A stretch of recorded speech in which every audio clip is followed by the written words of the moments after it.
Монгол улсын төр нийгмийн нэрт зүтгэлтэн Жамсрангийн самбуугийн мэндэлсний 130 жилийн ойд зориулав.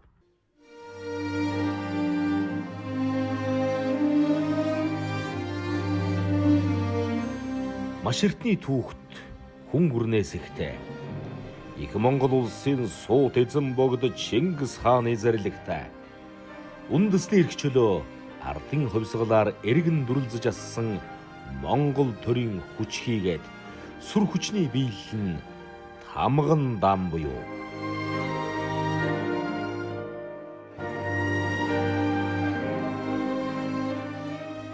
цаг цагийн урсгалд тамганы хаан дардас мөрийн өдөг балархай хазгай мөрөө дарлгүй бие зүтгэлээрэн сахин хамгаалж явсан төрийн түшээ дээр Монгол төр дутаж явсангүй. Тиймийн учир Монголд төр мөнхөд мандан бадарч яваагийн учир буюу бошигт төрийн тамганаас сан айдас авч бие хийгээд сэтгэлээрээ зүтгэж хатуу хэцүү цагийг нуруун дээрэн үүрч зогсохдоо бохирч сөгдөж үзээгүй Монгол төрийн бошигт тамга түшсэн түшмлийн түүхийг энд өгүүлье.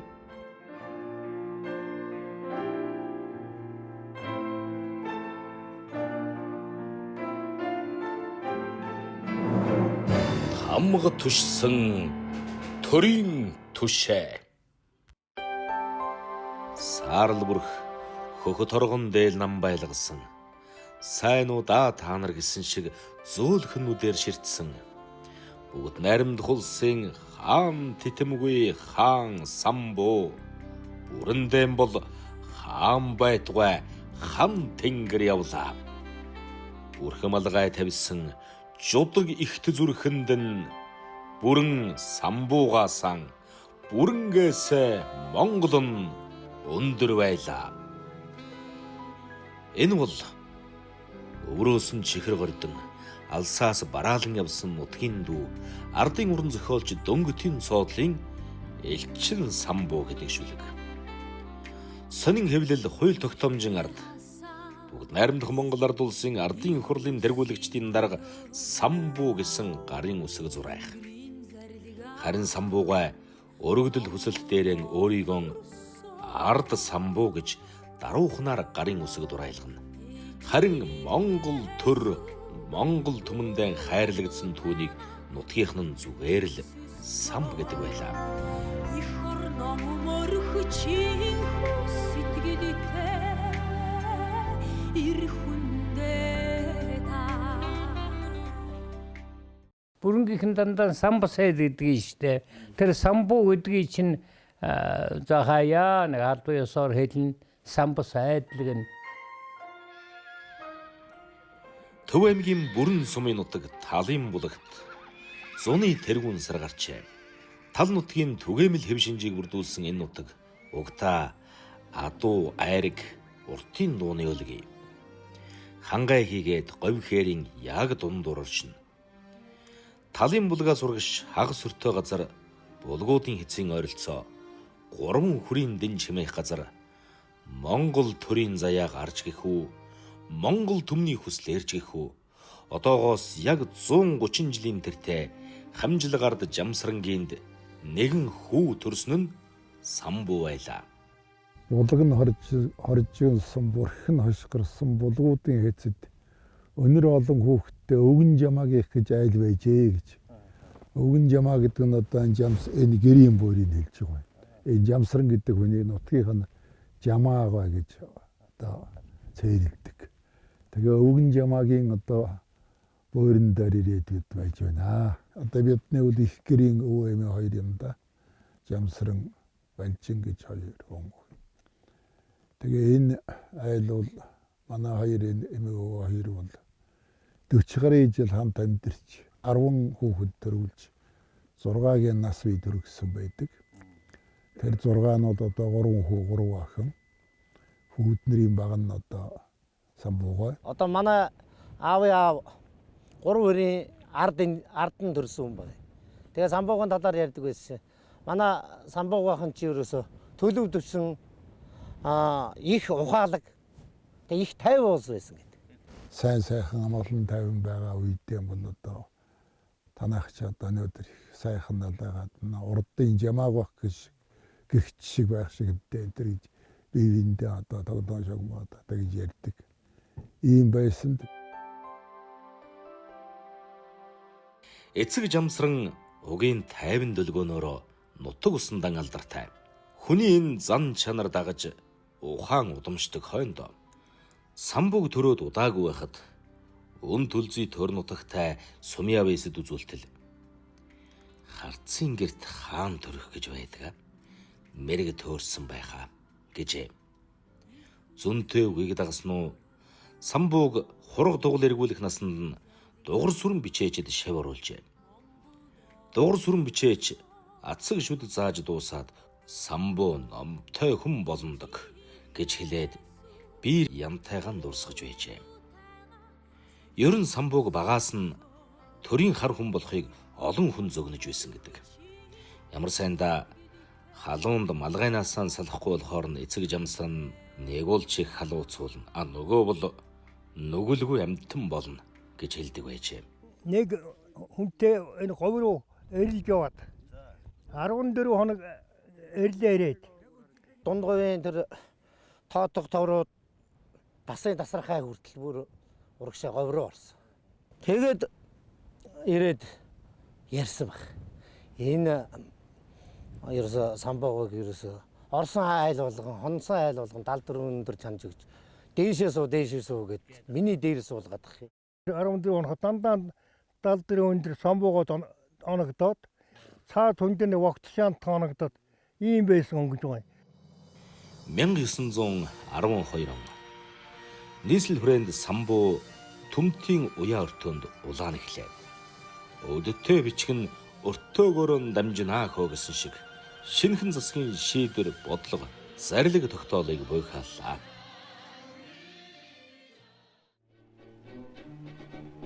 1921 он гарлаа. Туурга тусгааруулсан ахин мандуулахын тулд иргэн бүрийн хичээл зүтгэл хэрэгтэй гэдгийг ухаарсан самбуу Бадрах тайжин отрядад илсэн гамин цэргийг мөрдөн устгахад оролцлоо. Шин засаг төрийн бодлогыг талархан дэмжиж Төвшөөдхан аймгийн Говь Төвшөөд бангийн хошуунд хошууны тамгын газарт хавсраа бичээчээр ажилд оржээ. Хошуу тамгын одоо хавсраа бичээчд бол тамга одоо атгаж дарах тийм одоо бас өөрөгтэй байсан байна. Тэгээд тамга нь бол тухайн үед гэр байхгүй байсан юм шиг байгаа юм. Тэгэхээр тэр тамганыхаа юунд модоор ингээд сэлж гэр хийгээд ингээд явсан. Сүүлд нь нэр нь ингээд өөрийнх нь амьдралын ингээд өөхөөл самбууга тамхтай ирээсэн салаагүй. 1923 онд манай энд гахай жилийн зууд гэж их зудтай жил болсон юм л. Энэ болгоодын хэцэд.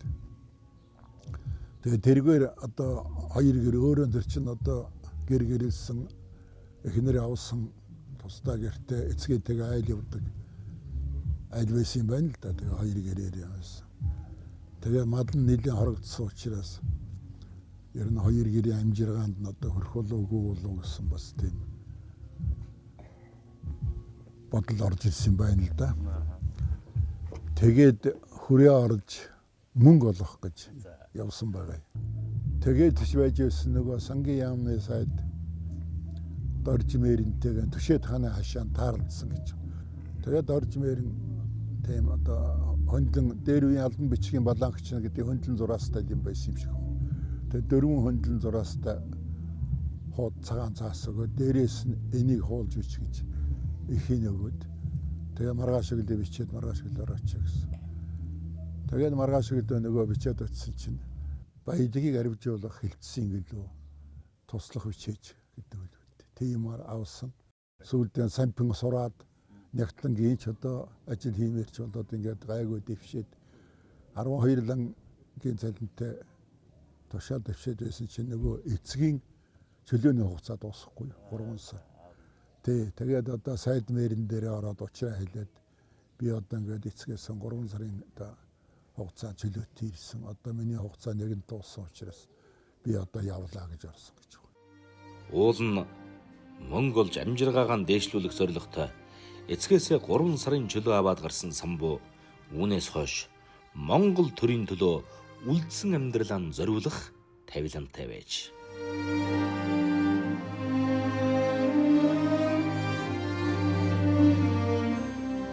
Нэгсэн чинь сайдмэрийн одоо юу ярьж байгаа юм чамайг төрийн албан хаагч болгочиход байгаа.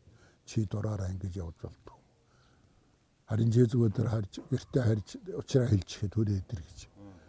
Тэгээд гэртээ хараад одоо ингэж намайг явуулахгүй гэсэн. Тэнд одоо бичээч энэ ажил хийх болсон гэдэг. Тэгээ эцэг нь зөвшөөрсөн юм лээ. За шийдвэл эхнэрээ аваад яв. Тэгэл одоо хариулж ирсэн малаа олгуудынхаа эцэд орхиод, уурга уяндаар орхиод, гэрээ бариатанд орхиод тэгээд эхнэрээ аваад Улаанбаатар хотод ирсэн. Тэгэл цаашаа одоо Малчин самбуугийн түүх намтар дуусаад төрийн албан хаагч болсон. Энэ зуур Сангийн яамд 3 дугаар зэргийн нэгтлэн бодох. Монгол Ардын хувьсгалт намын 3 дугаар их хурлд төлөөлөгчөөр сонгогдсон. 1926 онд яамныхаа тэргүүн зэргийн нэгтлэн бодох түшмэл удалгүй эрхэлсэн түшмэл боллоо. 1930 он гэхэд Богдхан уулын аймгийн дараагаар томилогджээ. Богдхан уулын аймаг нь одоогийн Төв аймаг.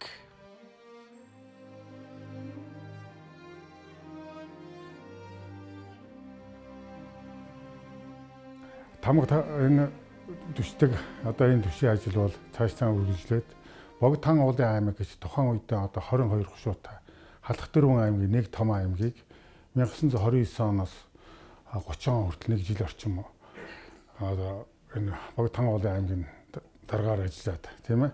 Тэгээ 30 он Төв аймгийг анх байгуулж ажилласан. Өмнө Говь аймгийн Далан задгад хот. Өнөөгийн Монгол орны эдийн засгийн цохилох зүрх урсах судсан улсын нутаг. Тус аймагтай холбогдох самбуугийн түүх 1931 оноос эхэлнэ.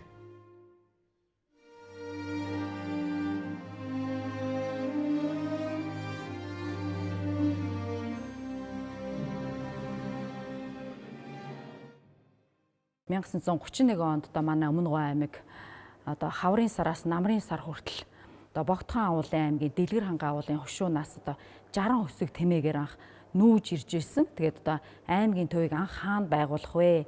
Одоо ямар газар одоо байгуулвал цаашдаа хот болон өргөжж улам сайхан хөгжиж цэцэглэх вэ гэсэн юм ярианы дагуу аймаг одоо хаана байгуулах вэ гэсэн үндсэн дээрээс одоо самбуу дарга, дорж мээрэн, сурах дамб за гэх мэтлэн хүмүүс одоо аймгийг маань анх байгуулах одоо шавыг тавилцаж одоо зүүн сайхан уулын урд ингэрт одоо ийм далан булаг хэмээх задгай устай ийм сайхан газар одоо Өмнө Говь аймгийнхаа анхны одоо шавыг тавилцаж байсан ийм түүх байдаг.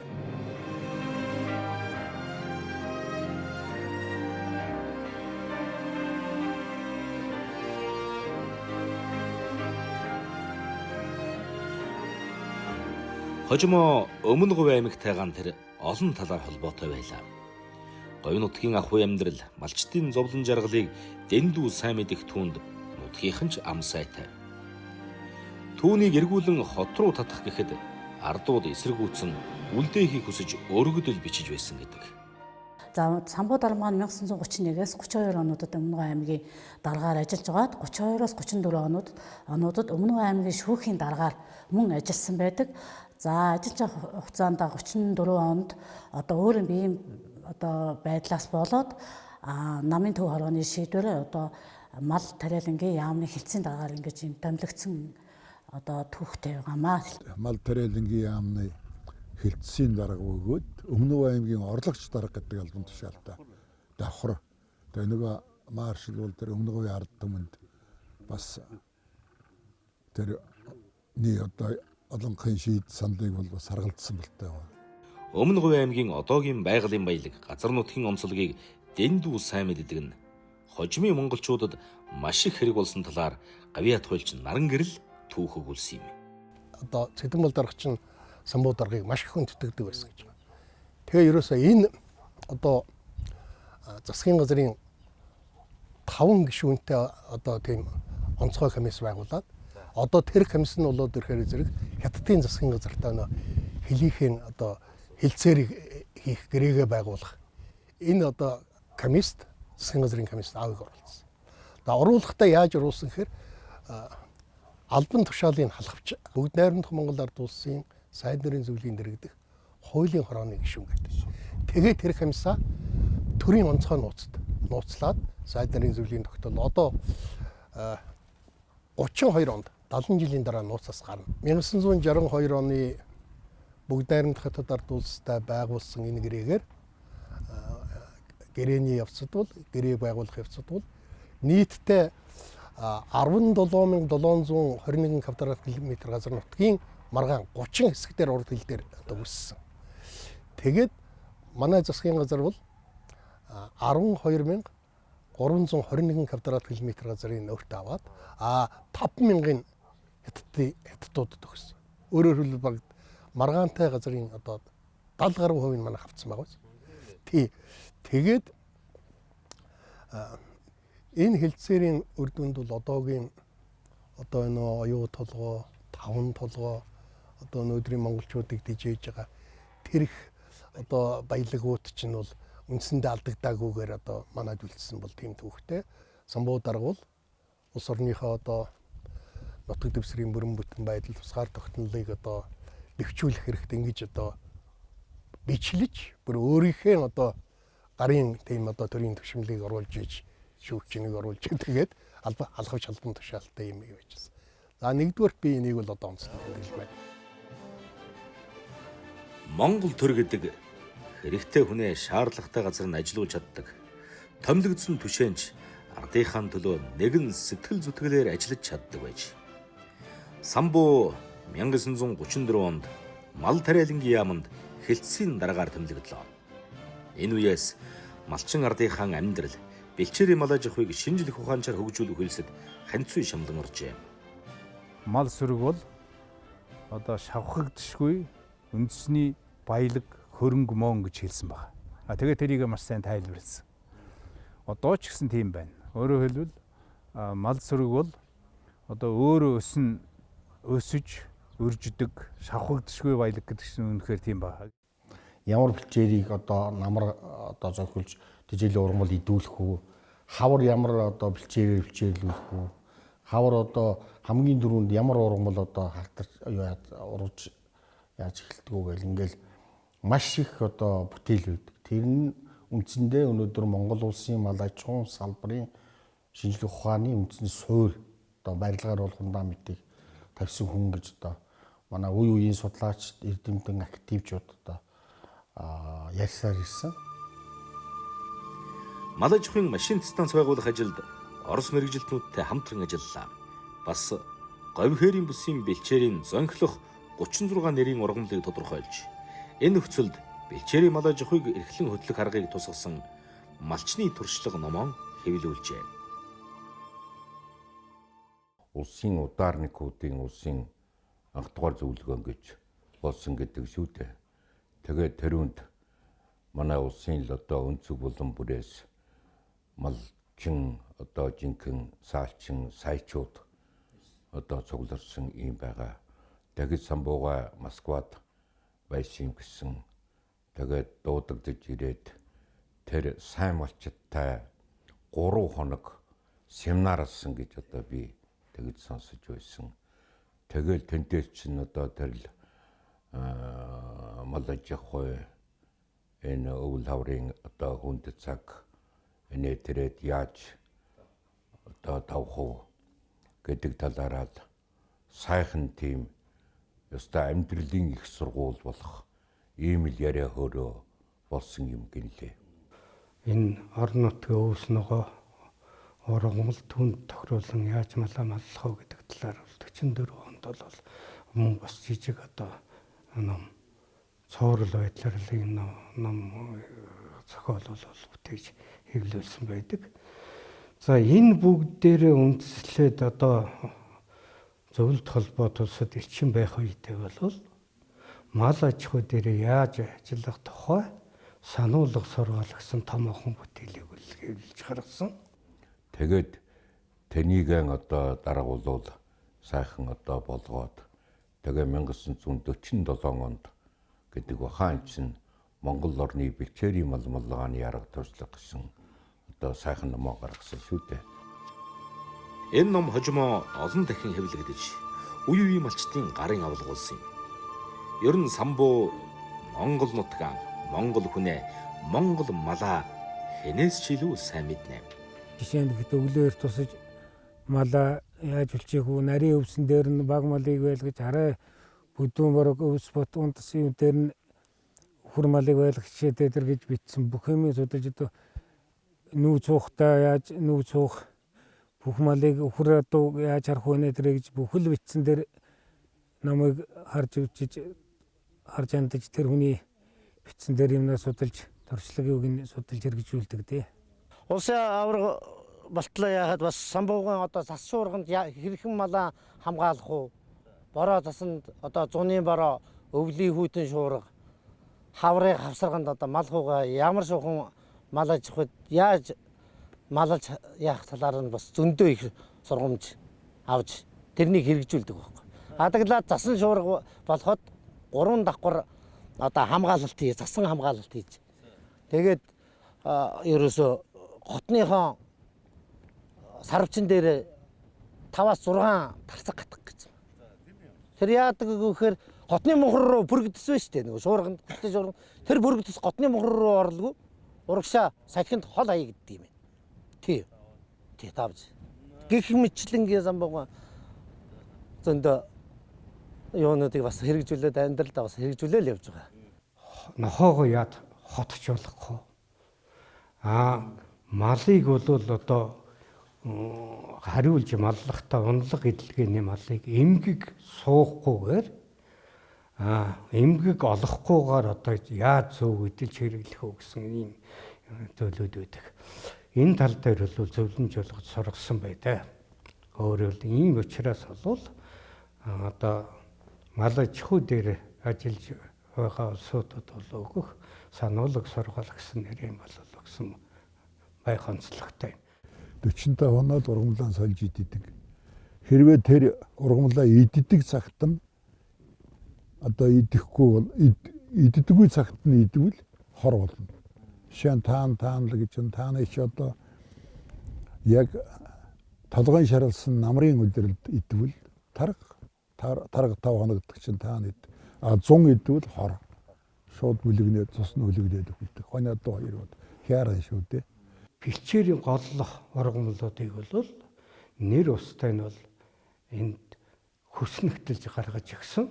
Хонь яма адуу бол тус нэг бүлэг болгоод өхөр тэмээг бол нөгөө нэг бүлэг болгоод ингээд өвс ургамлын бол хидийд яаж хэрэглэх вэ? Хидийд бол одоо малд одоо сайн тарахгүй чахуулах уу гэдэг тал дээр бол хөснөгтлөн гаргаж өгсөн байдаг. Гэх мэтлэн идэд идэггүйгээр нь ялгаад тэгээд тийм одоо энэ ном бол ерөөсөө бүхэлдээ миний ойлгож байгаа арга барилын ухаанаар бичсэн. Сая ургамал ихт чинь одоо бэлгийн ухаан. Мал хэл дээр арга бэлэг хоёр чи хоорондоо бас эсрэг тесрэг чанартай. Жишээ нь одоо ургамал бол мал идэж байна шүү дээ. Чи нэгэсэндээ устгаж байгаа байхгүй тийм ээ. Тэгэхээр эсрэг чанартай байна. Ургамлаа эргээд малтай нь холох юм бол мал нь ургамлаа идээд тарга хүчээ авахудаараа хүнсийн бүтээгдэхүүн болно шүү дээ хүний. Аялалд нь биеийн үгүйсгэж байгаа байц. Тэгээд энэ хоёрын нөгөө шүтэн барилга гэдэг чинь одоо яг энэ мал энэ ургамлыг идэж байгаа тэр нь шүтэн барилга бөгөөд тэрний үр дүн тарга хүчээ авдаг. Ямар санда маршал Чойволсон энэ номыг үзээд тухайн үеийн харьяалсан яамныханд элчин самбуу Москвад суугаад ийм юм бичиж байхад та нар юу ч бичдэггүй хэмээн үгэн сураар оруулгаж байжээ. Самбуугаан энэ бүтээлийг зөвхөн манай малчд төдийгүй одоо өвөр Монголын өөртөө засах орны малчд маш нарийн судлаад өөрсдийнхөө амьдралдаа хэрэгжүүлдэг юм байна. Тэгэхэд манайхаа бол энэ сургаалыг бол одоо яах аргагүй л одоо судалж амьдралд хэвшил болох ёстой. Орос хэл дээр хэвлэгдсэн байгаа 1945 онд. Түүнээс гадна бол бас Монгол судлаач Латимор гэдэг хүн англи хэл дээр бол хэвлэж гаргасан байж байгаа. За энэ нь бол яг үхэхэд дэлхийн мал аж ахуй эрхэлж байдаг улсуудад бол нэг ёсондоо бол арга туршлага болж одоо болж одоо өгсөн. За энийг бол гадаадын эрдэмтэд судлаачид одоо манай Монголын судлаач гэсэн одоо чухал судлагдах юм а гэдэг талаас нь хүндэт өгсөн байдаг. Одоо түүний хөшөө мал аж ахуйн эрдэм шинжилгээний хүрээлэнд бий. Энэ хүрээлэнг самбуугийн нэрмж тулгасан нь түүний Монголын мал аж ахуй, хөдөө аж ахуйд оруулсан хувь нэмрийг үе үеийн малчид, эрдэмтэн судлаачид үнэлсээр яваагийн жишээ нэ.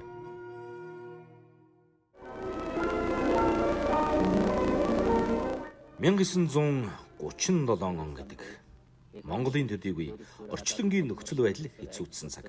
Дэлхийд даяар удахгүй болох аимшигт дайны харангад элдэж байсан үед самбуу зөвлөл социалист бүгд найрамд холбоот улсад суух элчингээр тэмдэглэлөө. Онцгой бүрэндэт эчин сайдаар тэмдэглэн ажиллаж Монгол зөвлөлтийн хад үгийн найрамд нэгт хамтын ажиллагааг бүгд талаар бэхжүүлэх чухал үйлсэд хамт хүч чадлаа зориулж байсан юм. Самбууга бол зөвлөлт толгойд улс гэж байсан тэр улсад 1937-оос 1946 хүртэл 9 жил одоо улсаа төлөөлж ажилласан. За тэр 9 жилийн 8 жилд нь манай элчин сайдын яамыг элчин төлөөлөгчийн газар гэдэг байлаа. За тэрний цаана юу бий гэхдээ зэрэг зөвлөлт толгойд улс маань хятадтай 24 онд гэрээ байгуулад тэр гэрээнд одоо Ар Монгол болбол танай хятадын салшгүй хэсэг мөн гэд юм оруулсан байдаг. Тэр гэрээний хүчин төгөлдөр байгаасаар байсан бөгөөд тийм учраас Монголыг одоо бусад биеийн даасан улсын адил элчин сайдын яам одоо нийлэх боломжгүй гэж үзэж байсан тийм үе юм байна. Тийм учраас элчин сайдын яам гэж бидний үздэг газрыг маань төлөөлөгчийн газар гэнэ. Элчин сайдыг маань элчин гэнэ.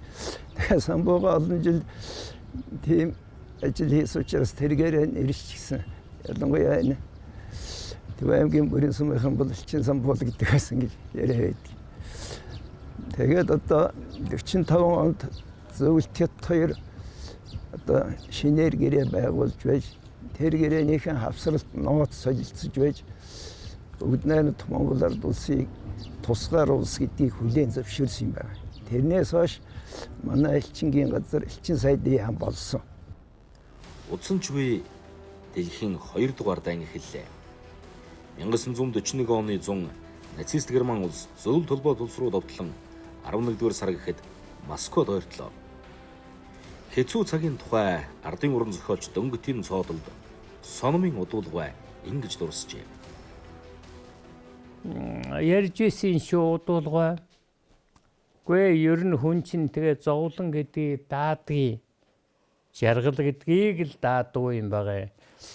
Тэр Москвагийн хаяанд одоо тэр нууфчинд шархадсан хүний өдөржин шарх сориг боогоод байрандаа ирнэ. Москва харанхуй гэрэл гаргавал болохгүй тэр чинь одоо Герман ойрхон ширхэг төмөсч байхгүй.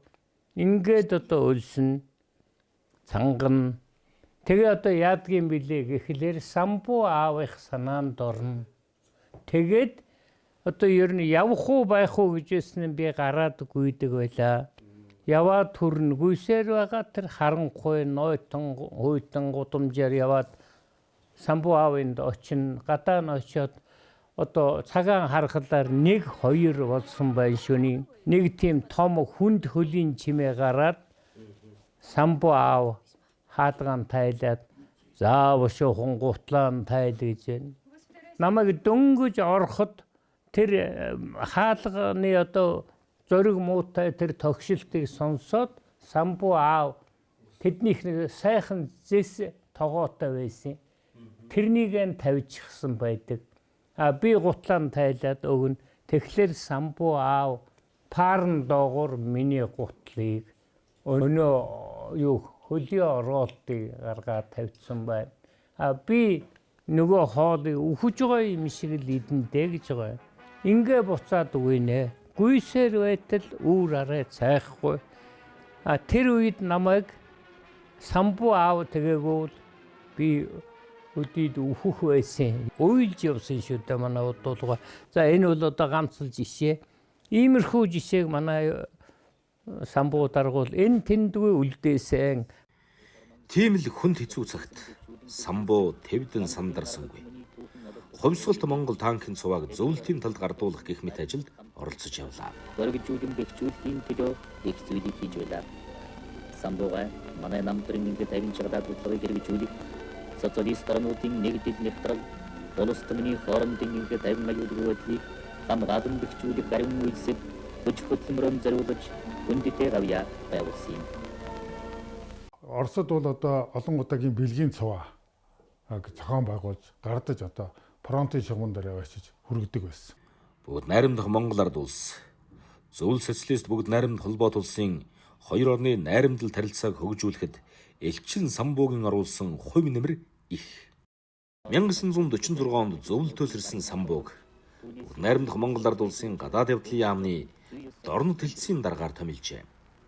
Тэгээ ер нь одоо гадаад яамны орлогч цай тэлцийн даргын албыг хашиж байсан. Нэгүгээр хэлбэл одоо бидний дэлхий дээр одоо харилцах талбайгаа гэдэг юм өргөдөх бодлого явуулж байсан эхний тэр үед үнэхээр одоо гавьяа байгуулсан. Тийм учраас одоо төрийн эрхэм чухал одоо зүтгэлтэнд дэдэггүй гадаад харилцааны одоо ихээхэн нарийн арга барилтай мундаг дипломат байсан гэж одоо гадаад яамны үеийн дипломатууд тэгж үздэг юм байгаа юм. Болохгүй тэхгүй юм дээр одоо самбууга нэг мундаг үг л дээ. Харин гэж хэлдэг. Тэгэхээр тэр бол одоо өгөөж гэхгүй, заач гэхгүй байгаа. Гэхдээ одоо хариулт өгч байгаа тийм юу байдаг л да. Тэрийг манайхаа байнга дурсч болохгүй бол харинийгаа хэлнэ гэж ярьдаг юм байна. Удалгүй 1950 онд хоёр Солонгосын дайн эхлэхийн өмнөхөн бүгд найрамдах Монгол ард улсаас бүгд найрамдах ардчилсан Солонгос ард улсад суух бүрэн эрхт элчин сайдаар тохон томилжээ. Өмнөх арга туршлага ухааныг үнэлсэн хэрэг үз. Итгэж хүлээлгэсэн хэрэг. Тэгээд ч алдсангүй. Тэр үтгээл дайны одоо хөлд эцэг их нь аймар өгдсөн өнчгнөрөөсөө хүүхдүүдийг самбууга их хурлын дарга болсон хойно Монголд авчирч одоо энэ Төв аймгийн Алтан болог сумын энд 200 гаруй хүүхдийг сурах солонгос хүүхдүүдийн сургууль байгуулад тэр хүмүүсийг одоо ингээд цааш нь амьдралдаа хөлөө олох энэ замд нь бол тусдан болж ирсэн ийм хүн. Бүр Вьетнамд хүртэл туслаад бас явах жисэн 55 онд тэрний одоо комиссийн даргаар болсон боо байсан шүү дээ. 1954 оны 7 дугаар сарын 5-ны өдөр бүгд найрамдах Монгол ард улсын их хурлын 2 дахь удаагийн сонгуулийн анх дугаар жуулганаас Жамсрангийн самбууг улсын их хурлын тэргүүлэгчдийн дараагаар сонголоо.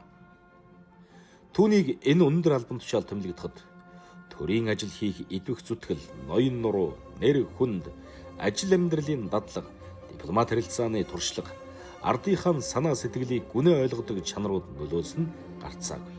Одоо Монгол улсын хууль зүйн дотоод хэргийн яамны өмнө түүний дүр залаастай байдаг нь бас л учиртай. Самбууган бол одоо амьдралыг маш сайн ойлгодог, амьдралын баялаг туршлагатай, хүний жаргал зовлон ойлгодог, маш бүүртэй ийм хүн. Тэгээд иргэдийн тэр одоо ард түмнийхээ тэр хүсэж байгаа эрэлт хүсэлтэнд маш айхтар, хянуур, нягтням бай, анхааралтай ханддаг гэдгээр бол одоо дурсагдж үлдсэн ард түмний дунд. Тэр үеийн Монголын эмэгтэйчүүдийн хороо, эрүүл мэндийн яам одоо самбуу даргад асуудал тавьсан. Абортыг одоо хүлээн зөвшөөрөе. Тий, абортыг хүлээн зөвшөөрөе гэдэг. Тэгээд зарил гаргуулах гад. Тэгээд бүтэн өдөржингөө засгийн газрын ордонд одоо тэр асуудлыг хариуцсан бүх улсууд ардын их хурлын тэргүүлэгчдийг өргөтгсөн хуралдаан болсон байна. За тэр хуралдаан дээр самбуу дарга ерөөсөө эхнээс нь ерөөсөө дуустал нь суусан. Тэгээд өдөр цайны цагаар завсарсан тэнд байгаа яриг асуусуудыг бүгдийг ярилсан. Тэгээ хамгийн сүүлд нь аавын бичснээр самбуу даргаас аавч өөрөө тэнд дээд шүүхийг төлөөлж бас байж байгаа хгүй шүүхийг. За одоо дараа нь яриа дуусчлаа. За Монголын өр сад маш олон болох болтугай. За ингээд хурлаа өндөрлөх үү гэсэн. Давагдоржин гэр бүлд ирж байгаа шинэ жилтэйгээ золгож байгаагийн баяр, ихэр гурван хүүхэд төрсний баяр, ийм хоёр давхар баяр болж байна. Энэ гурван хүүхэд 3 нас хүртлээр улсын асрамжинд өсөх болно.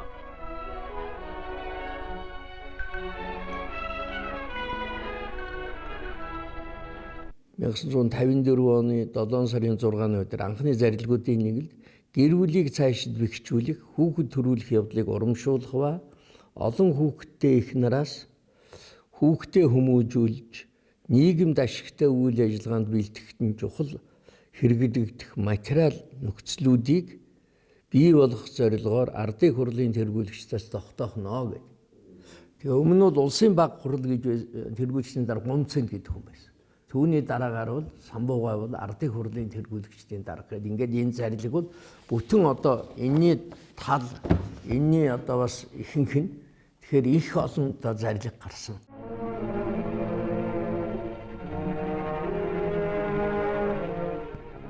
Аз жаргалаар дүүрсэн манай мэдрэлийг улам жаргалтай болгон цэцгэлүүлэгч үр хүүхэд ихүүдийн эрүүлийн байдлыг нам засгаас онцлон анхаардаг учраас манайд төрөх тасаг ихнийхсэн газрууд эмчлэн сувлах ба залуу ихүүдэд зөвлөлгөө мөх байгууллагууд олс ирч ард түмний залуу үеийг эрүүлийн хөсгөх дүүрэн бололцоо илбэгдэж байна.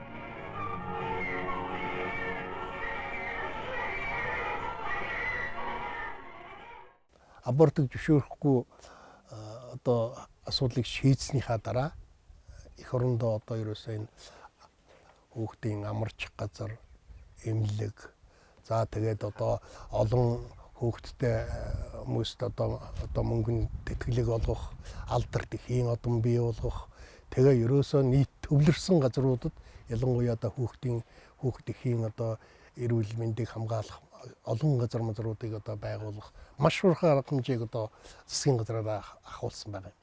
За энэний үр дүнд юу болсон гэхээр зэрэг 1963 оны хүн амын тоолгоор манай улсын хүн ам 1 сая 147 мянга 1 сая.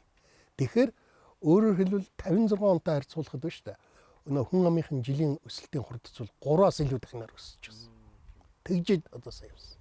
Өнөөдөр бид хэд одоо ингээ 3 сая гаруй болно гэдэг бол бас л энэ Самбуу даргын алсыг харсан жинхэнэ одоо төрийн үнэхээр одоо мундаг зүтгэлтнийх нь одоо үр шимийг бид хэд өнөөдөр хүртсээр эдэлсээр одоо байна шүү дээ.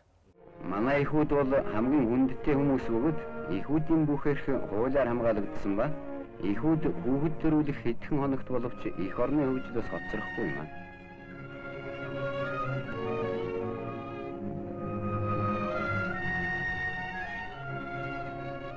Эрүүлэнх үр хүүхдээ төрүүлээд эрүүлээ батжуулж сайн сайхны хүссэн сайхан ерөөлөөр өдүүлж гэр орондоо буцах юутай сайхан билээ. Олон сайхан үр хүүхдээ өсгөж улсынхаа тусын тул хүмүүжүүлсэн өнөр баян гэр бүл улам олширч байна. Манай хуульчид ярьдаг Ахмад хуульчид орж ажиллана. Тэр эрүүгийн хууль, эрүүгийн байцаа шийдэх хууль 61 оны хуулиуд байгаа 61 60. 63 65 оны иргэний хууль, иргэний байцаа шийдэх хуулиуд. Энэ олон хууль Самбууган гараад гарсан. Тэгээд ингээд боловсруулаад бариад голцоо сонсдог хүн байсан. Үздэг, асар харна. Тэгээд тэр удаан хэдэн өдрөөр уншдаг. Тэ уншдаг. Ингээд уншиж өгдөг. Одоо уншуулдаг. Тэгээд одоо хавцас тэрэг материал ч гэсэн тэр нөгөө том одоо их олон жил болсон зарга зайлхаатай хэрэгнүүд дээр ч гэсэн. Тэгээд яг голыг олдог. За тэдгээр хавц тэргийн тэдгээр талд байгаа. Тэр дахиад нэг уншаад. Тэгж их айхтар ажилдаг юм гэсэн. Тэгэхээр энэ олон одоо том хуулиудыг бол одоо гаргахад бүр өөрөө бол нэг хүчлэн харж ажилласан. Ер нь Самбуу даргын үед бол шүү дээ.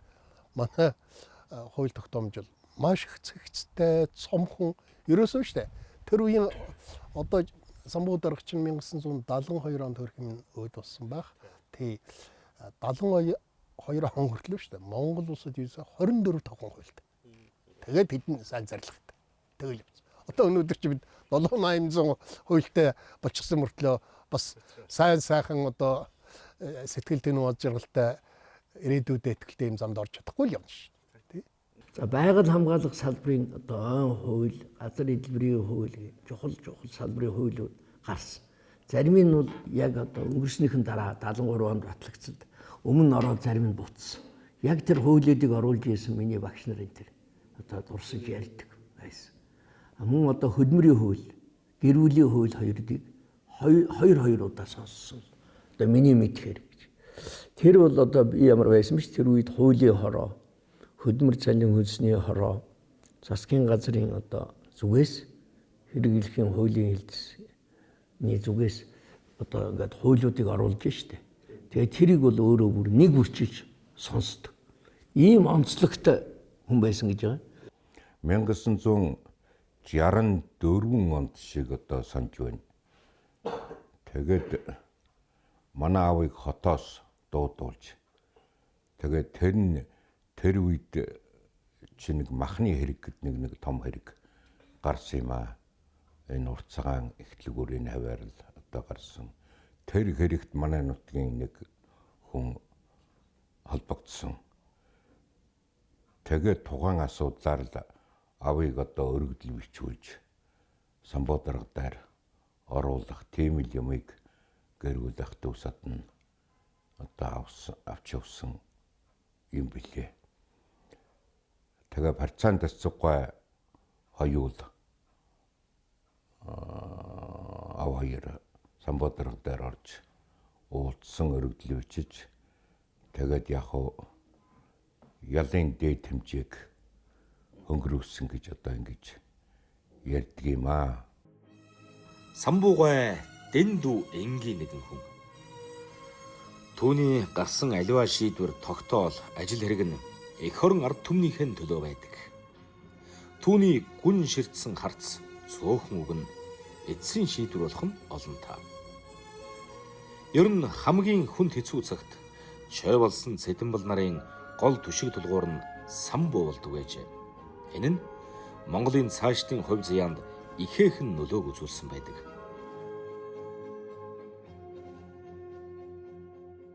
Улс төрийн төвчөн дээр энэ эмэгтэйчүүд хүүхдүүдийн гутлыг л одоо хямдруулахаас яах вэ ийх вэ? Аргаа олохгүй л байж л дээ. Тэр чинь амархан шүү дээ гэж самбууга хэлжээ. Яаж яах ингэ цөмөрөн тэгсэн чинь яг энэ архины үнийн хэмнэгдлээс хүүхдүүдийн гутлыг эмэгтэйчүүдийн гутлыг хямдруулъя гэсэн юм. Нэг бас нэг сонин тэгээд болоо. Сум дээр бол одоо 2-3 алуун газруудаар орно. Тэр үед сумд музей гэж юм байгаагүй. Орон нутгийн судлах кабинет гэж байсан. Тэн дээр өнөө сумынхаа одоо юмнуудыг тавьчихсан. Тэгээд тэр орон нутгийн судлах кабинетийг үзэж явсан чинь тэр кабинетийн эрхлэгч нь геологийн идэвхтэн Жон Лувсандэрж гэж өвгөн байсан.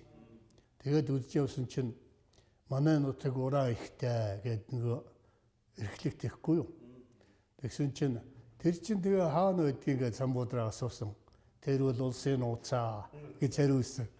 Тэгээ самбуудраг ерөөсөө загнаачгүй инээгээд тэгээ бид нар дагаад инээгээд за нэрэл улсын нууц хэлдгүүл юу. Уг нь одоо чи төрийн тэргүү гэж жоохон тийм өөр одоо ааш хэрэглэсэн юм бол юу чи тэрийн нууц гэдэг дэмий юм яриад байгаа хэлнэ дээ. Тэгээ инээгээ тэгээд өнгөрсөн. Гарахт нэг юм цагаан чулуу бэлгэлээ. Энд чинь тэгээ цаана байгаа мó гэж самбуудраг асуусан. Байгаа. Юу юм гэсэн чи цагаангаа интэг гэж тэгчихсэн. Самбуу төрийн толгой томоохон хүн болсон хойнооч бүрэндэн ирэх дуртай байжээ. Ордны ихэд заларч, дэлхийг гүйцэдэгч, он эргэхийн тоолон бүрэндэн нэг очино. Сайлсгүй адуумал хан орхиод санснaan юулж авах гэж усголоор он цуглан. Хоршооны манаач арз гайгомб, хоёр хон нүүч хийж шатран барьж шалах. хонхортой алдартай гүжир зундуй хот явна Фордонд ч сууна гэж зүтгэх. Яруугаар бараа болооч нь толгой сэгсрэх. Яах вэ өөрөө мэдгээ гэж самбуугай хайн хагалах. Гүрний эзэн төрсөн хар гэрийнхэн адсан хүмүүн дээр гүйж ирсэн мөр шиг элчин хөлбөрчил хэвдэх.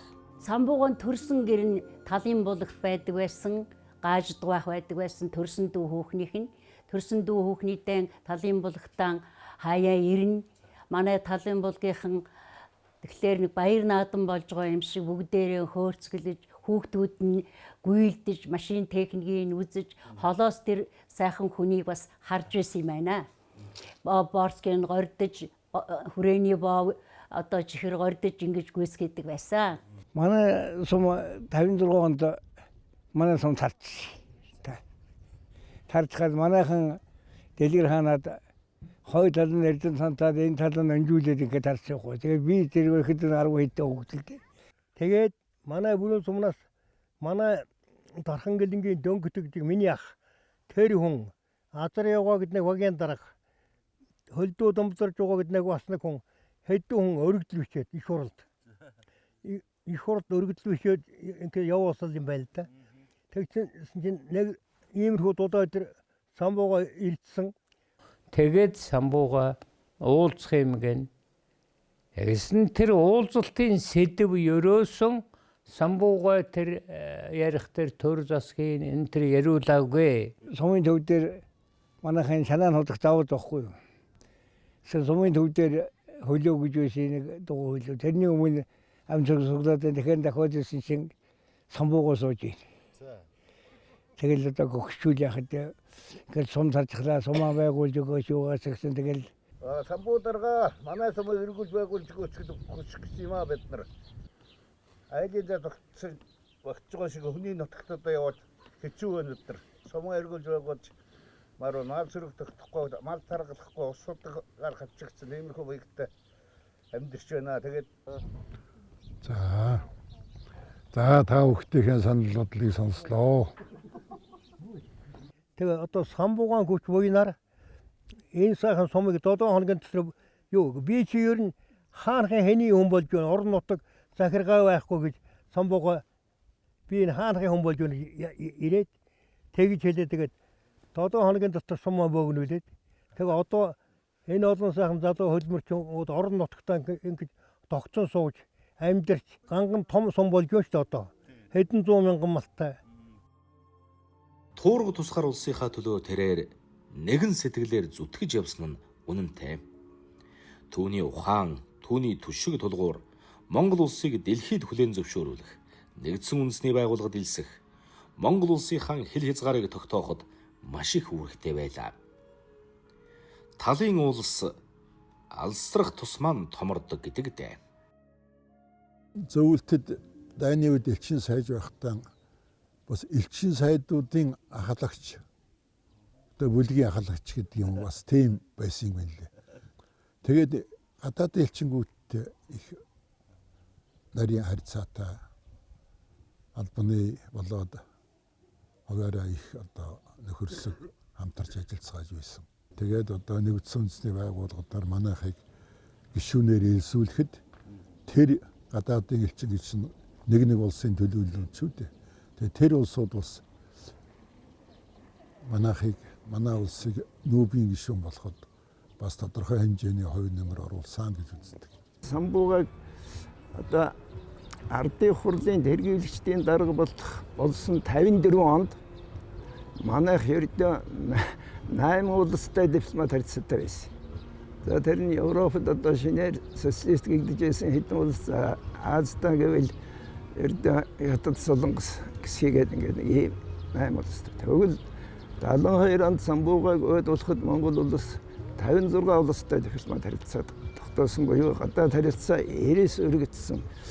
Бидний одоо хоёр хөршөөсөн давж одоо ертөнц рүү гарна 3 дахь хөрштэй болно гэж одоо өдгөөгийн хэлээр ярих юм бол тэр бодлого маань бол одоо хамаагүй тэлсэн үр дүнтэй болсон байсан үйл. Тэгээ ингээд бодохоор 56-аас 8-ыг хасахаар 48 гараад байна. Тэр 48 улстай дипломат харилцаа тогтоох асуудлыг мэдээж хэрэг одоо Төгөрөөний улс төрийн тавчаагаар хэлцдэг байсан. Самбууга бол улс төрийн тавчааны гишүүн. Тэгээд төрийн зүгээс алавжуулах нь бол одоо зарлиг гаргана. Тэр зарлиг бүхэн самбуугаагаар өсөж зорсон байсан. Тэгэхээр самбууга бол одоо бодлогын хувьд нь хэрэгжүүл хөлсийн хувьд ч гар бие одоо оролцсон хоо. Тэр малчдаа хайртай хүн байлаа. Бас Монгол хүндээ хайртай байхын үлгэр жишээ нь болж байлаа.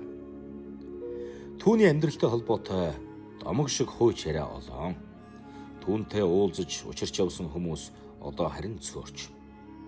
Хувь тохиолоор уулзаж явсан хүмүүст үргэлж сайхан дурсамжуулдаг нь гайхалтай юм. Самбуу ажил үйлсд өндөр зарчимч хамгийн нарийн эдрэтийн асуудлыг шийдвэрлэхэд хязээд цэцэн сэлмэг төлөв тайван төвчээртэй байдаг. Туйлын хүнлэг хүмүүст анхаарал халамжтай, даруй төлөв ариун сайхан зан чанартай. Шинэ Монголын төрийн гарамгай зүтгэлтэн хашир туршлагатай мэрэгэн өвөө юм. Тэгээ Дундгуй аймгийн өндөр шил Баянжир улан Говьхтал цагаан дэлгэр энэ дөрвөн сумаар явхад нь аймгийн намаа хорооны 1-р нарийн бичгийн дараа Пүлжин би тэр үед аймгийн 1-р дарга аймгийн дарга нас болцсон учраас би шинээр аймгийн дарга тавигддаг байсан орж байсан.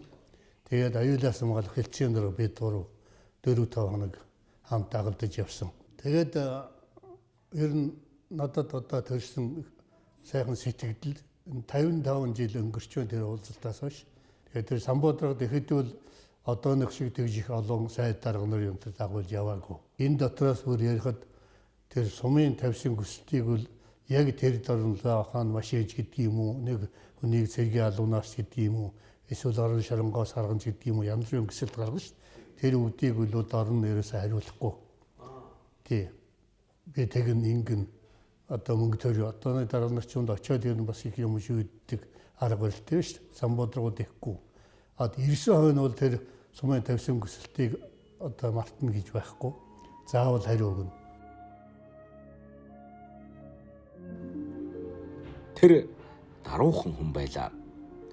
Монгол төрийн мянган жилийн уламжлалыг мэддэг, цөлх хар ухаантай төрийн ёг зүр хүн байлаа.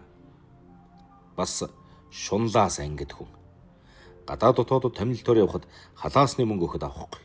Наад мөнгөө авсан газар нь тушаагаад баримтыг үзүүл. Цаад хүн нь дарагд мөнгөний нөх санаатай. Даргаа танд хэрэггүй ч нямаагүй тэрэг болох уу гэхэд миний цалин нямаавид хоёртоо болноо гэд халгаадгүй байсан гэдэг. Одоо хотын намаа хорооны дарга Батчирийн алтан гэрэлгаа надад дурсаж ярьж ирсэн. Самбууга одоо гар бичгийн нэг юм өргөдөл хотын намаа хороонд ирсэн байна гэнэ. Ирээд 6 сарын өмнө ирсэн юм албан бичиг байсан. Тэрийг ингээ харж ирсэн чинь ард самбуу нэг өрөө байр болгоно гэж тухайлсан. Тэгэхэд бус хүмүүс бол самбуугаг одоо их хотын намаа хороонд даргыг бол дуудаж ирээд тэр баригдж байгаа 40,000 тийм байрны төдөн өрөөг надад өг наран талдаа өг гэдэг бол самбууга тийм дараах нэг өрөө байр болгоно ард самбууга. Тэгэхээр самбууга бол тийм эдэд шуналгүй энэ талаараа бол том үлгэр жишээ хүн байсан. 1972 оны 5 дугаар сарын 21-ээс 22-ны жилжиг шөнө Монгол төрийн нэгэн баган тулгуур хазайлаа. Монгол орон даяар хагашуудлаа. Харин тэрээр энэ ертөнцөөс буцахын өмнө Юмжаагийн Цэдэнбалд захиас үлдээжээ. Түүнд Монгол улсынхаа ирээдүйд санаа тавина. Олон улсын харилцааг их дэлгэрүүлж өгж манайх хөл дээрээ зогсон шүү. Малаасан битгий салаарай.